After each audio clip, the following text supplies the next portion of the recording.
आज या ठिकाणी जी चेअरमन पदाची निवड होती त्या निवडीमध्ये खऱ्या अर्थानं आमचे एक उमेदवार आदरणीय अण्णा जरी आले असतील तरी त्यांना जो अजेंडा दिला होता त्या अजेंडा बरोबर कार्यक्रमाचं वेळ दिलेली नव्हती अधिकाऱ्यांनी आणि त्या अजेंडा पाठीमागं वेळ दिली जाते।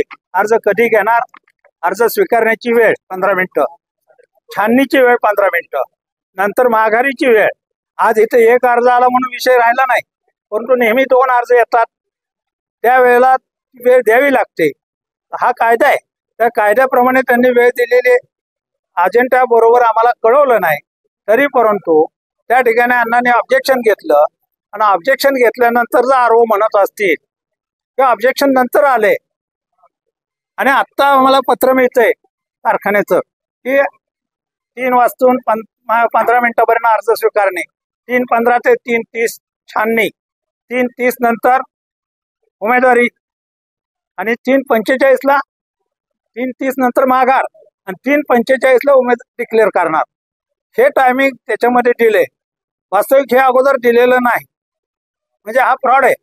दुसऱ्या बाजूनं अर्ज दिलेला अर्ज असताना सुद्धा आरोनं रेटून आपला कार्यक्रम करायचा प्रयत्न केलेला आहे, केवळ सत्तेच्या दबावापोटी म्हणावं लागेल आणि त्याच्यामध्ये उशिरा अर्ज आला मानलं जाते, हे उचित नाही।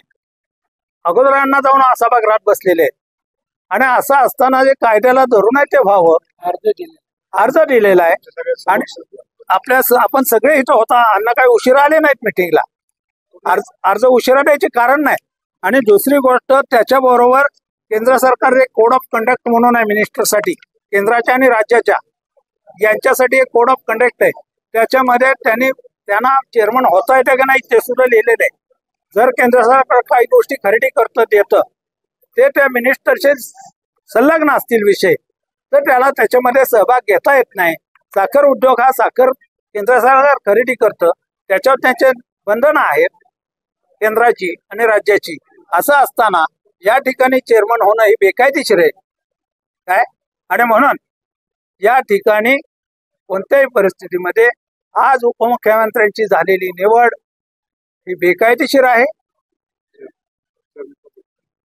आणि चेअरमन पदावर झाले ते निवडून आले इतपत बरोबर आहे, पण ही माळेगाव कारखाना फेडरल संस्था नाही।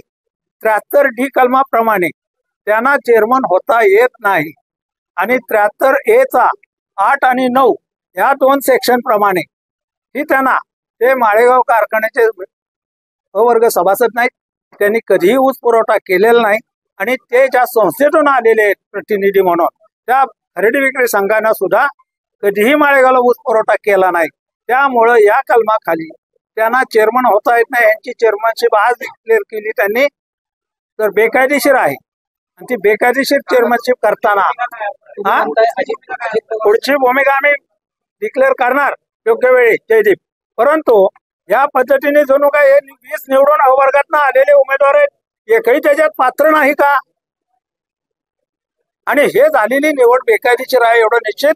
त्याच्या संदर्भात आम्ही त्यांना पत्र दिलेले, कोड ऑफ कंडक्टची कॉपी दिलेली आणि हे सुद्धा दिलेले अर्ज सुद्धा आमचा 22 मध्ये दिलेला निर्णय खंडपीठानं तो आरोवर लागू होतोय।